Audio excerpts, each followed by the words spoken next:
Welcome back to Coffee and Conversation.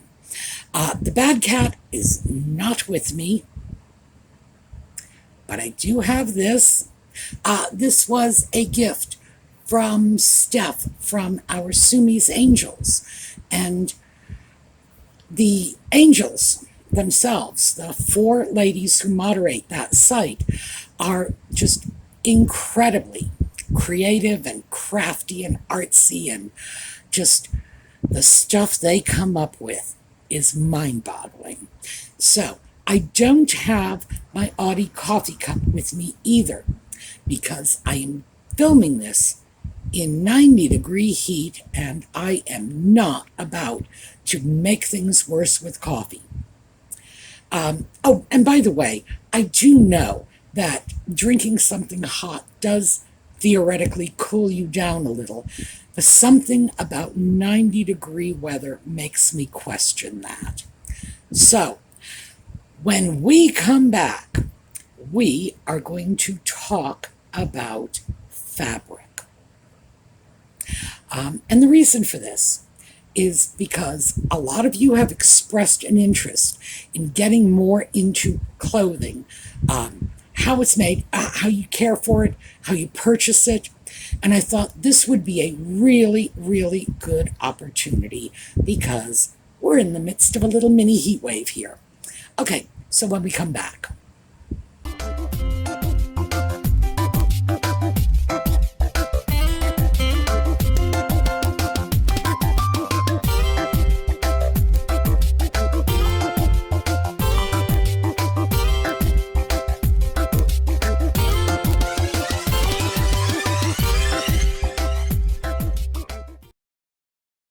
Okay, full disclosure, I am not a fan of synthetic fabrics, not by a long shot. I came of age in the 1970s because I was born in the 50s, so as I was a young woman when Saturday Night Fever came out. And despite the fact that I am a huge Bee Gees fan and had been since the 60s, I did not really care for that wall-to-wall parade of polyester. And yes, I looked up John Travolta's white suit. It is polyester. So the shirt obviously was some sort of either polyester or acetate. It was definitely some kind of man-made fabric. But I have to say, we'll talk more about that later, because acetate is not 100% man-made. It does not appeal to me. I despise the fashion trends that were popular when I was a young woman. I look back on that and I just find it humiliating. I have cut up so many pictures of myself from the late 60s and early 70s because I could not bear to look at myself in the clothing I was wearing. I didn't really start to like clothing again. I liked it when I was a child. I grew up in starched cotton dresses, and I just thought they were the cat's pajamas. But actually, that's an expression from my grandmother's day. I didn't start liking clothing again until the 1980s, because this really interesting thing happened in the 80s. The 1980s started pulling fashion ideas from the 1940s, and I was in love. You know, it's like, you want to show me a picture of Katharine Hepburn, and I'm going to show you a picture of the ultimate style guide. So I didn't care for that polyester, acrylic, just totally manufactured look that was so popular in the late 60s, early 70s, going right into the 80s, frankly. Did not care for it a bit. And the reason I bring this up is because I am going to talk about the fabrics I do like, the fabrics I would recommend to any one of you. And I'm going to start with this. By the way, this is actually navy blue, kind of, sort of.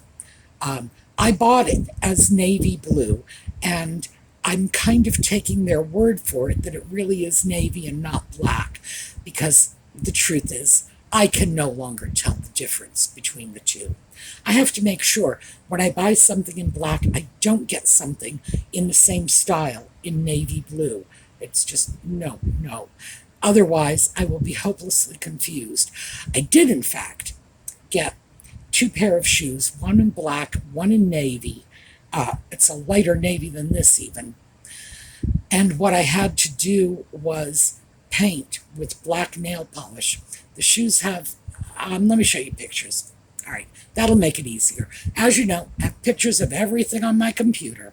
These photos are from the company, and as I've mentioned before, I take the listing photos down. When I buy something online, I take the listing photos down and just log it into my file system. So these are not my own photos. These are not even my own shoes. They're just the photos of the shoes that I chose when I purchased them. Both pair of shoes, as you may notice, have little silver buttons next to the lacings, just a little decorative element.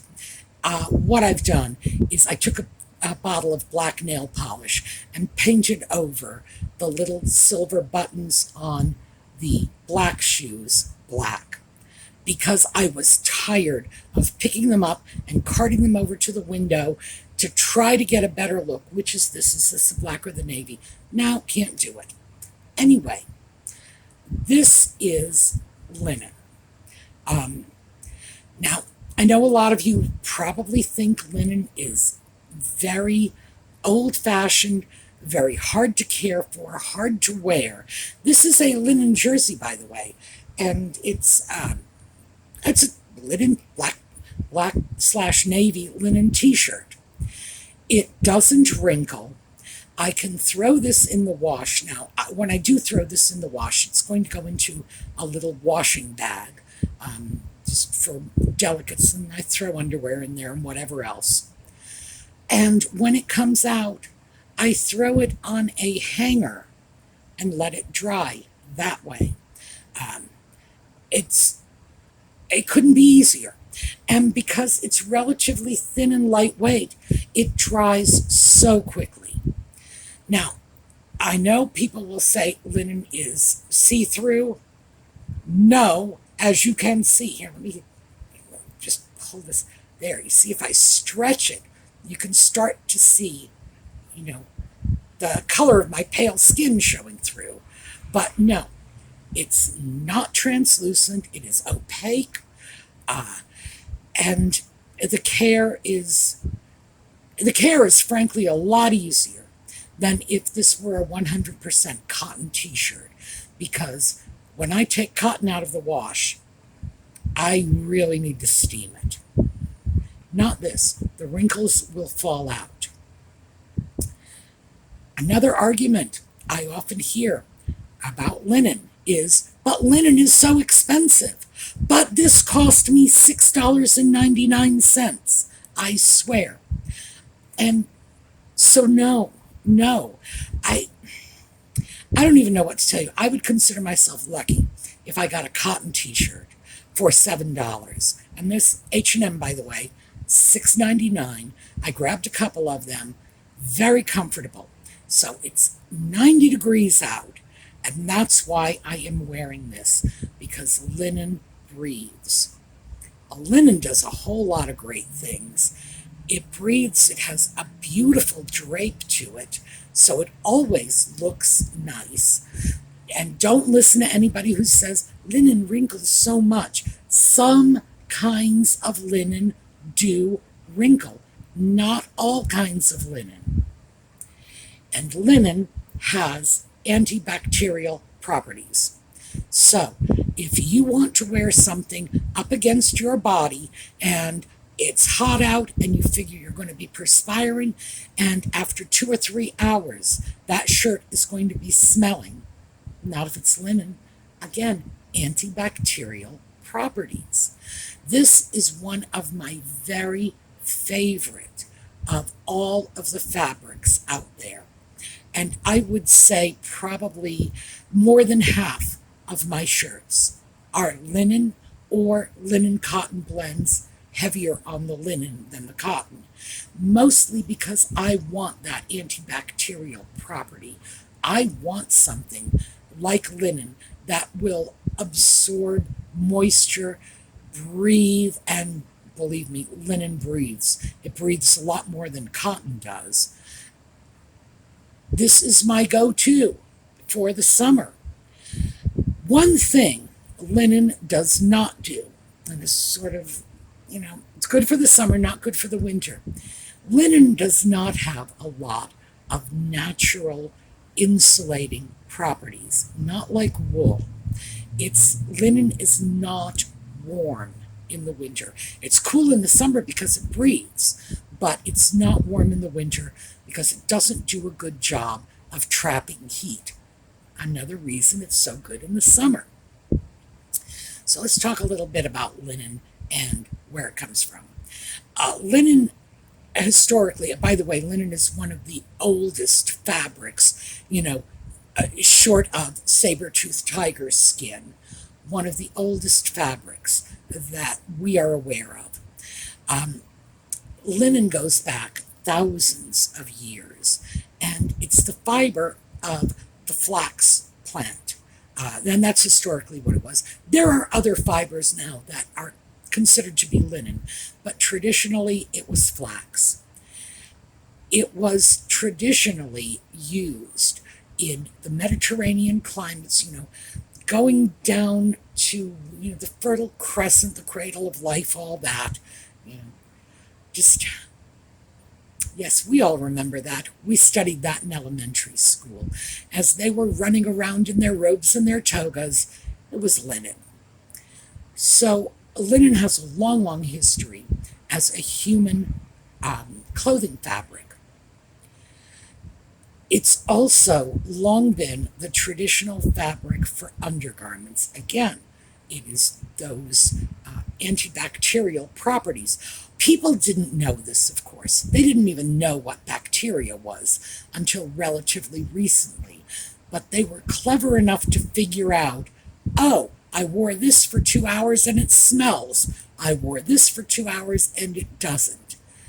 They may have been primitive, but that was not beyond their capabilities. Linen also washes very, very well.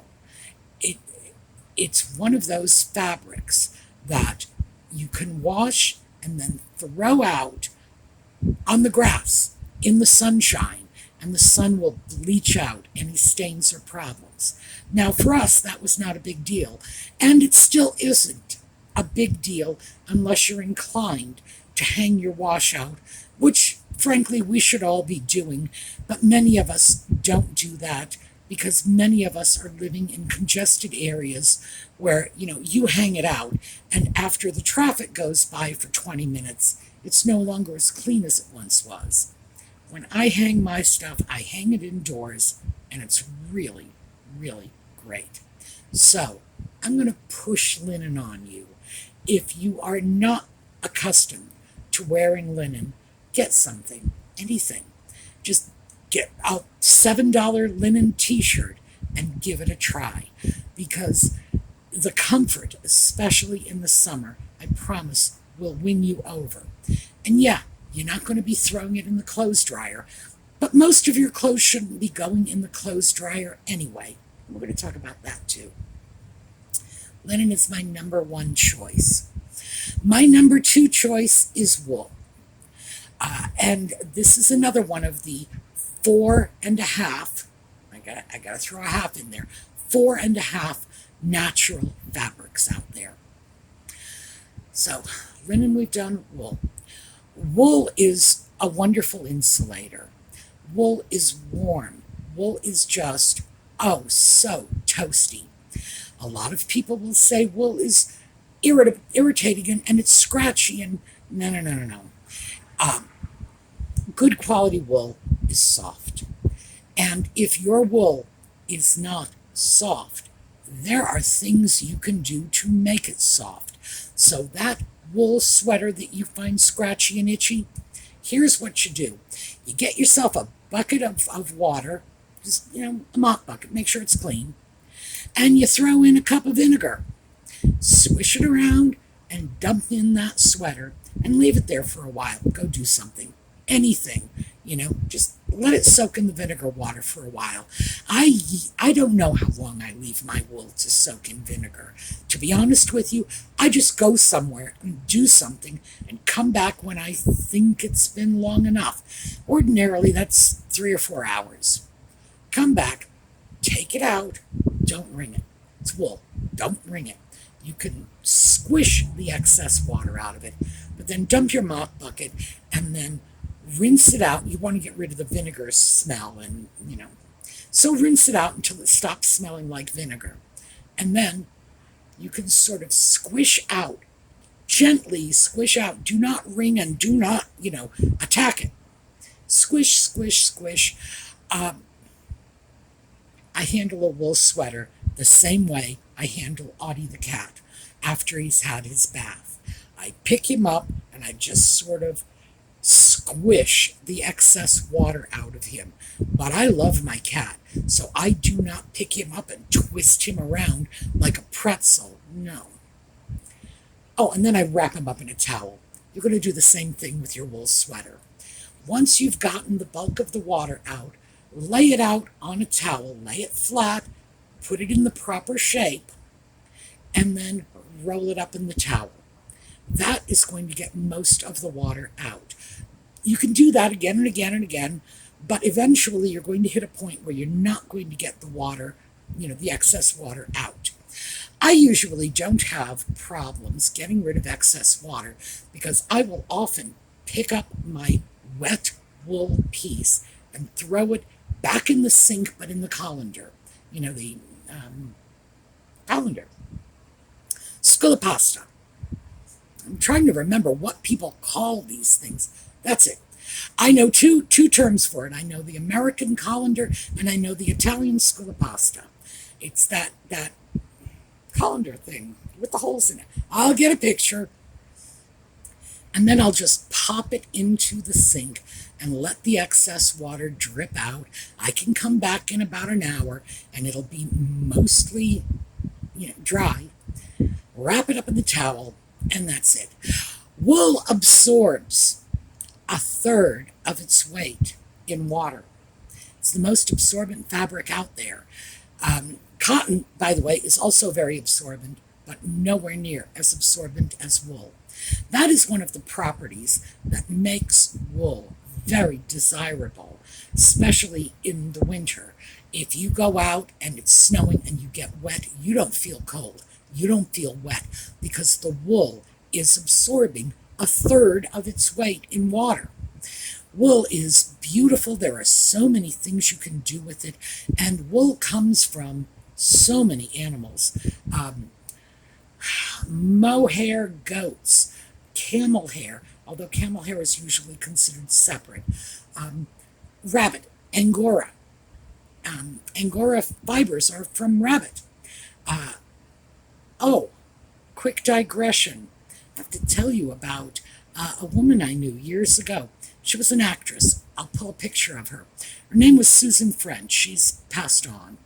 And she was a hand weaver. And that was how I met her when I took an interest in hand weaving. And she had tame Angora bunnies. They were the most adorable animals. And they were so tame that they would just sit in her lap and she would just sort of stroke the excess fur out of the bunnies and spin it on a spinning wheel while the bunny was just sitting there looking serene, getting petted, and there you go. She was just spinning that wool. Mohair. Mohair is goats, rabbits, alpaca. So many different animals provide wool. We are accustomed to thinking of wool as coming from sheep and sheep alone. No. And there are many different grades of wool. The soft fine wools like cashmere or camel hair, which is shorter fibers. And, used for a different purpose, and in fact, we think of it in a completely different color, the color of a camel, although it's dyed to all kinds of colors these days.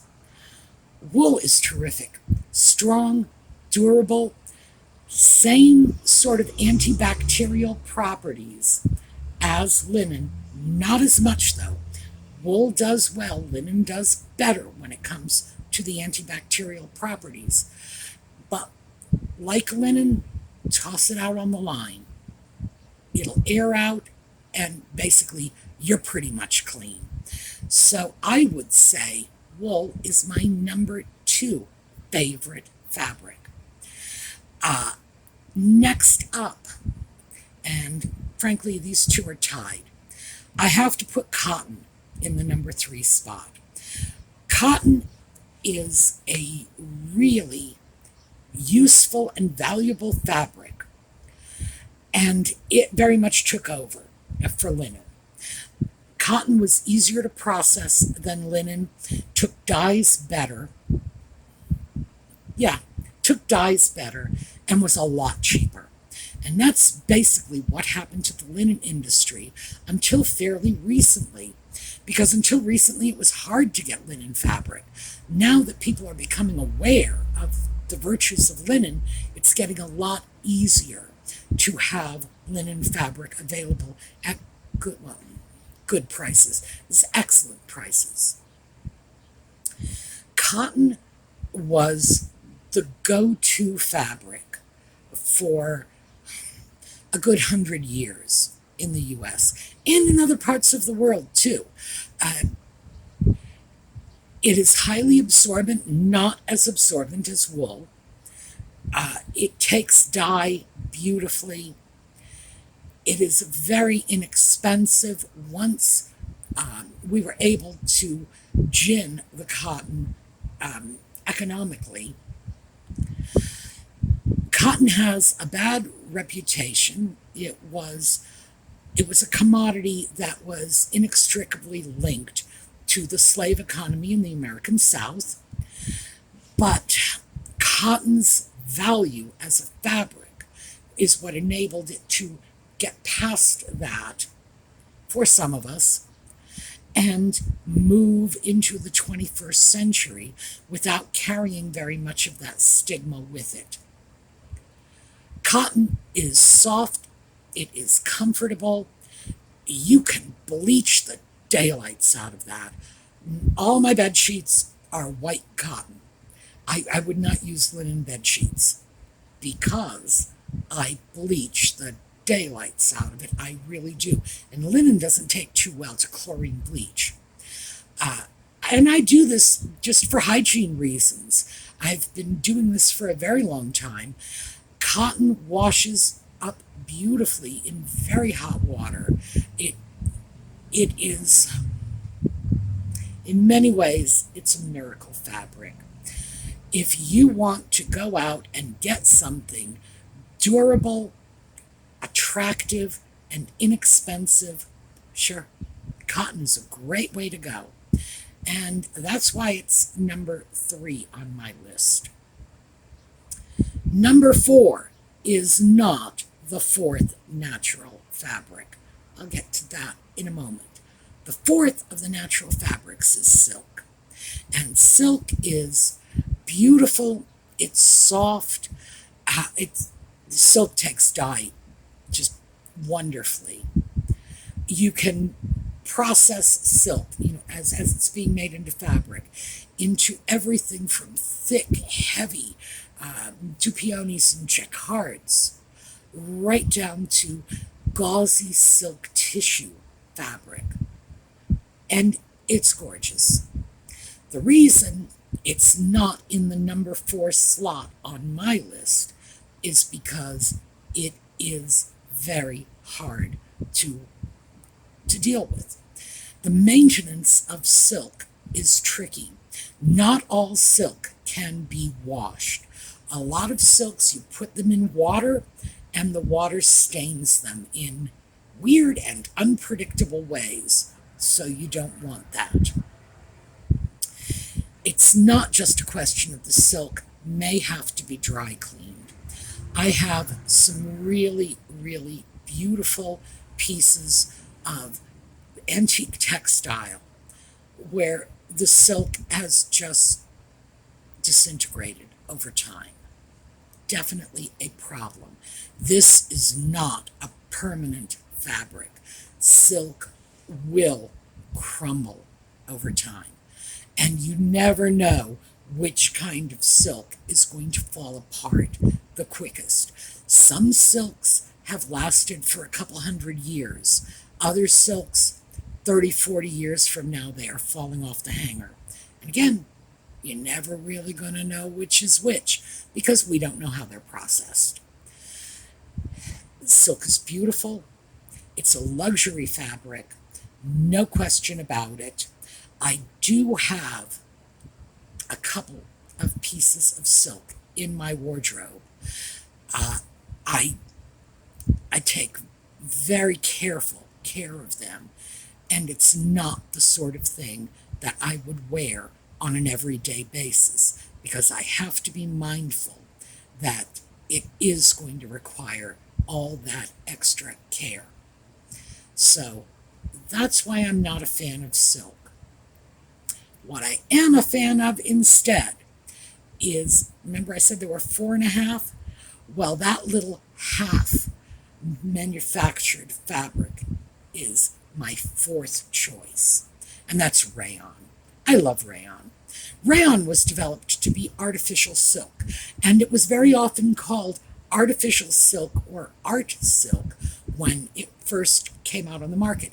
Now, rayon goes by many, many names. Rayon, viscose, lyocell, modal. Modal's a trade name, by the way. Many, many, many different names. But it is a cellulose fiber, and it can be made from wood pulp. It can be made from bamboo. It can be made from anything. They scrunch the wood fibers down, throw it into a chemical bath, reconstitute it, and it becomes rayon, or one of the other trade names. Some of the processes used for creating rayon or the similar rayon-like fabrics can be pretty harsh. They can be difficult on the people using these chemicals to create the fabrics. They can be harsh on the environment. At this point, lyocell, which is a type of rayon, is being produced in a way that is less harsh on the environment. If that's a factor for you, well, there you go. Lyocell is more expensive than most of the regular non-lyocell rayons, but rayon is a very good fabric. It was designed, as I say, to be an artificial silk to replace silk at a lower cost on the marketplace. It drapes beautifully. It does require care. Rayon will come out of the wash, even if you hand wash it, very, very wrinkled, and it will require either pressing or steaming. But it's gorgeous. It takes dye beautifully. It just has a flow and a drape that is very, very hard to, it's very, very hard to get with any other fabric other than silk. But it is much harder wearing than silk. And even though rayon does take some extra care, nowhere near as much as silk, and it is not going to just crumble off the hanger in a few decades. I really do like this as a fabric. It is a natural fabric. It's just that the chemical process used to turn that wood pulp into cloth tends to make people say, oh, but it's not totally natural. Well, it's not totally natural in that it wasn't in use 500 or 600 years ago. That is true. But where do you draw the line? I guess I would counter. Those, by the way, are my go-to fabrics. I do not like the polyester, as I said. However, I have polyester in my drawers. Quite literally. I absolutely have bits of totally man-made fabric in terms of spandex and polyester, spandex in the waistband of my knickers, and my bras, other than my sports bras, are 100% polyester. I am still trying to figure out how to find a bra that is not, at least to some extent, comprised of these artificial fabrics. Haven't been able to do it. There are no linen bras out there. There really aren't. I don't know if I would want a wool bra. You know, it's like when we think about this, we can't eliminate man-made fabrics from our closets and our dressers. We can't do it completely. We are going to have some stuff in there. In fact, my socks, which are wool, have a small polyester content and also a small spandex content. Nevertheless, they're about 80% wool, so I can characterize them as wool socks.